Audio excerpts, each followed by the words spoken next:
What is the deal, beautiful people? It's your boy Ramon in the building with the HTC One for Windows Phone. Get a load of that name. I think it's okay. I don't know. I really don't know anymore what these people should do with their names. Making names for devices is a very hard thing to do. So I stopped passing judgment a long time ago. You should too. So before we get started, I want everyone to get up out your seat. Stand on your seat, stand on your table, your car, your mountaintop, I don't care. Let's give HTC a round of applause. A thunderous round of applause for what they've done here. I didn't believe that I would have seen this in my lifetime, but what HTC's done is they have transitioned a fully functional, no compromise device from Android to Windows Phone. It loses almost nothing. Impressive, HTC. And I don't say impressive because it's some sort of technical feat.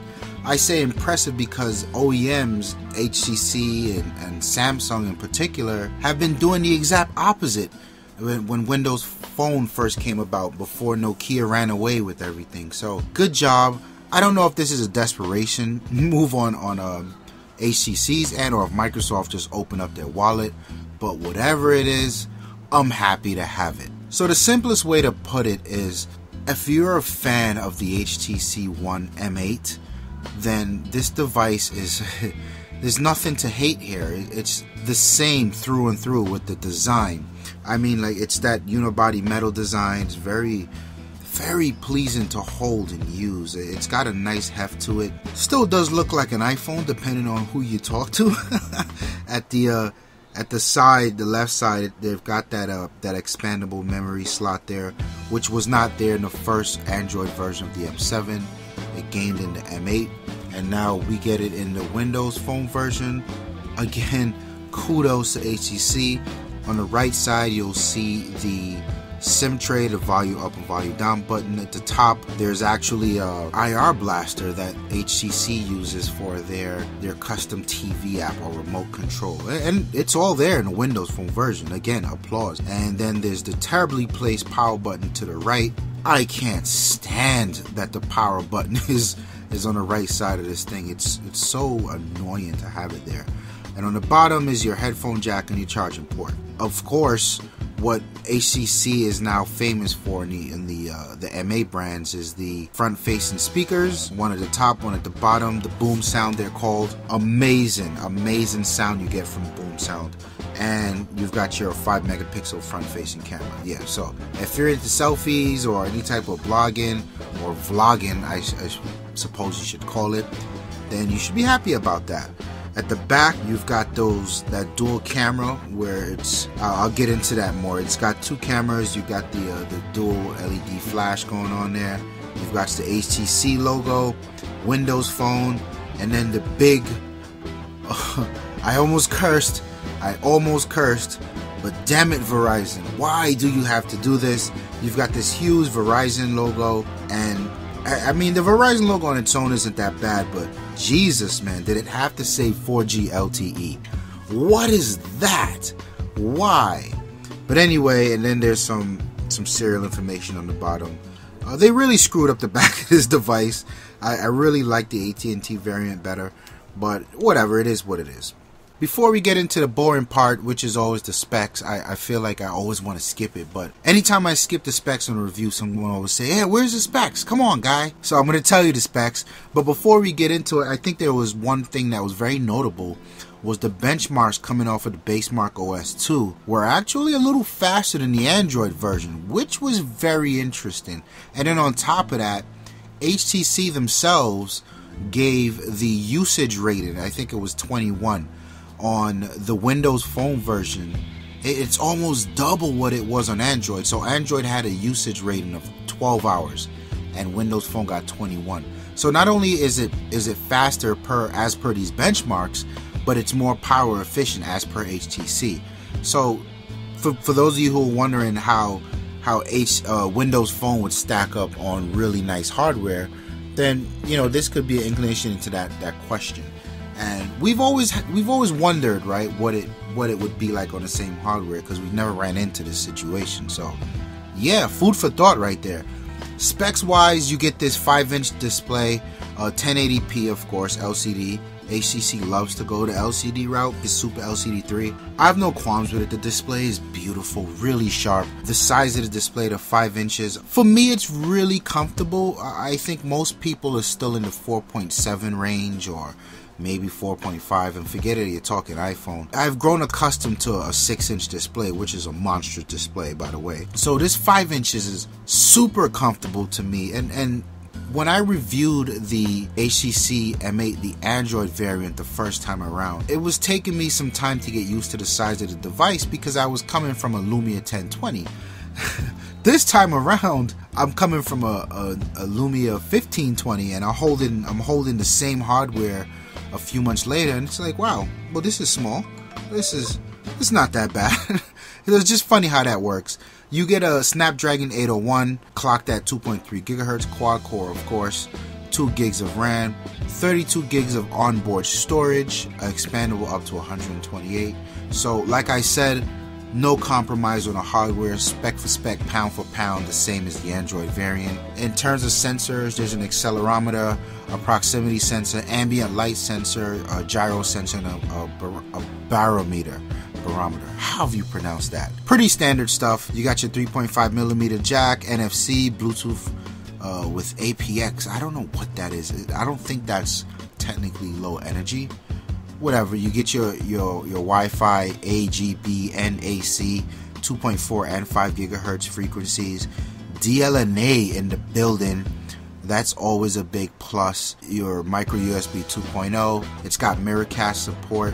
And again, the infrared sensor. And the star of the show, depending on who you ask, is this battery, which is a 2600 milliamp battery. In my testing, it's been fine. I don't really have much qualms with that. I wish they would have found a way to get the super aggressive power saving modes that were featured in Android over, but that was the one thing that wasn't able to make it over. In terms of UI, there really isn't much to discuss. It's funny because I remember when the HTC, the HD7 was launched, Microsoft and HTC had a little fit because HTC wanted to get their sense all over it. Microsoft was pretty adamant about not letting them skin the OS. So much so that HTC and their madness they were forced to have a hub or a live tile with a bunch of features in there.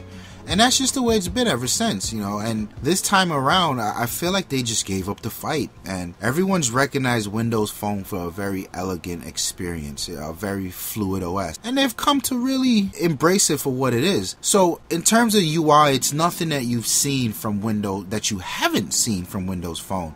Your live tiles, new in Windows Phone 8.1 is the notification curtains, things like being able to get your email as a toast notification across the top.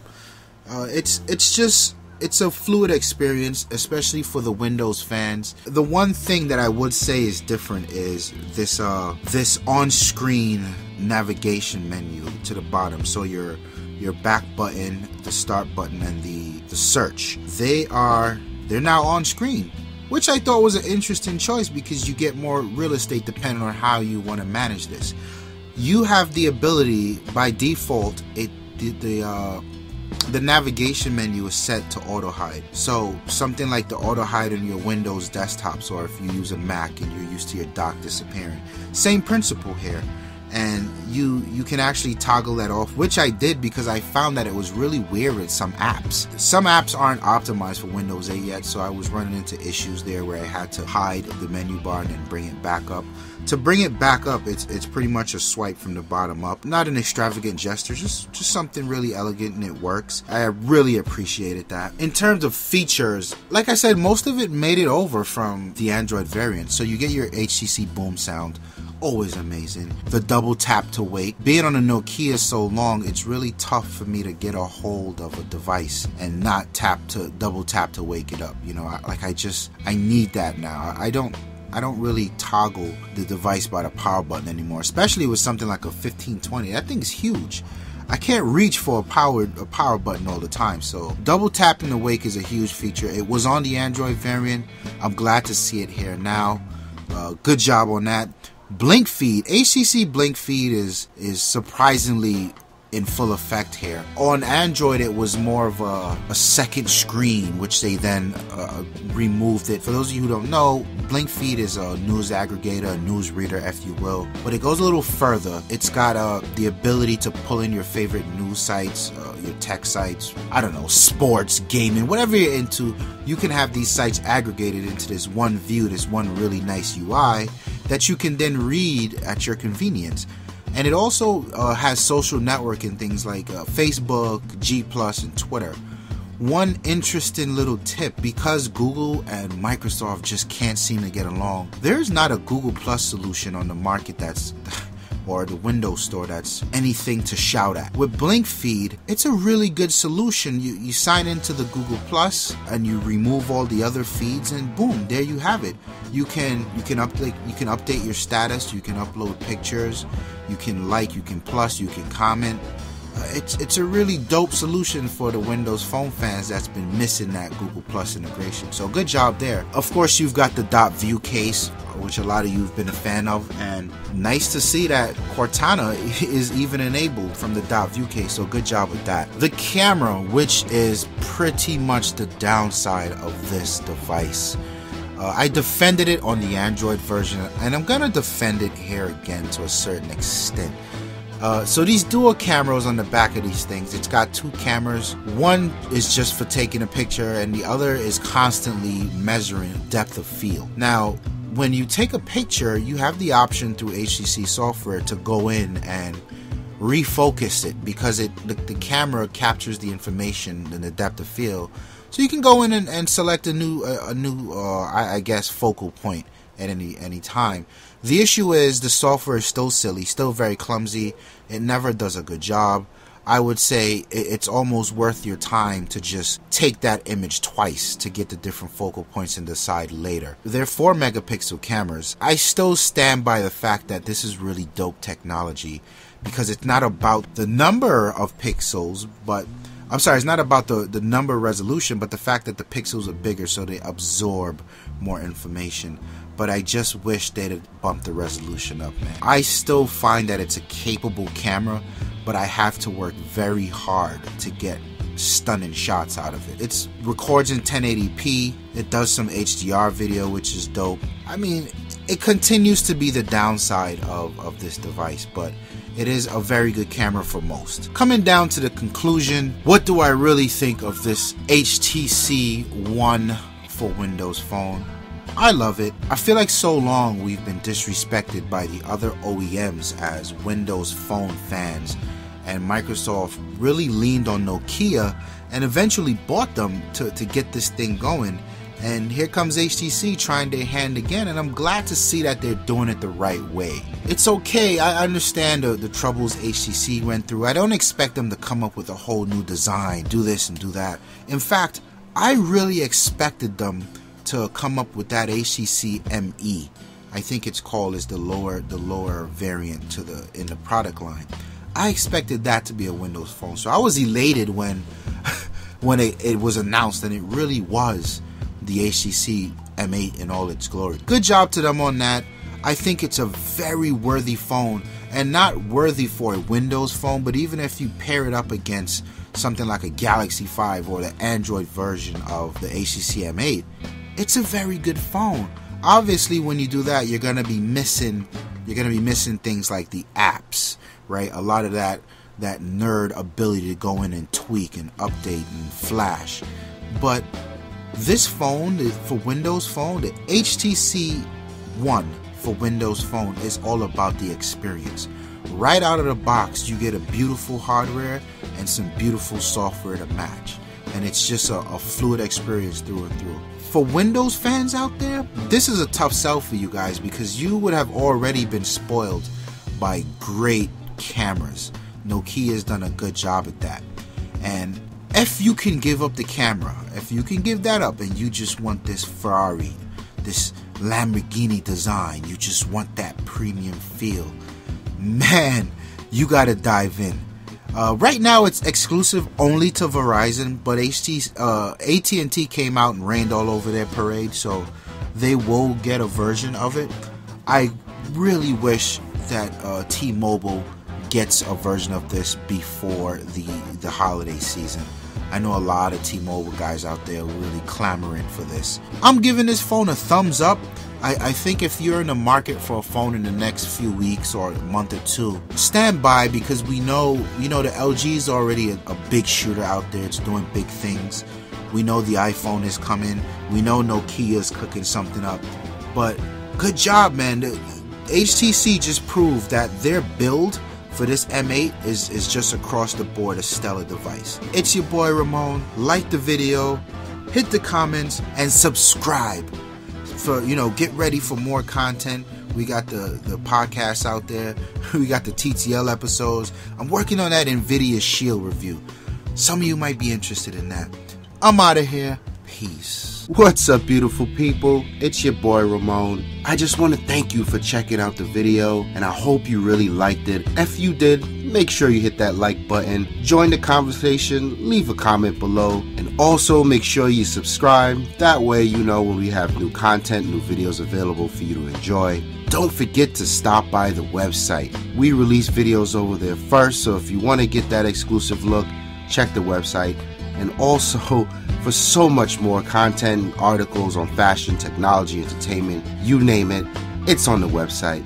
And yes, social networking, Twitter, Facebook, Google+, and even Instagram. Instagram is my favorite. Come follow us on Instagram. It's your boy Ramon. Thanks again. I'm out of here. Peace.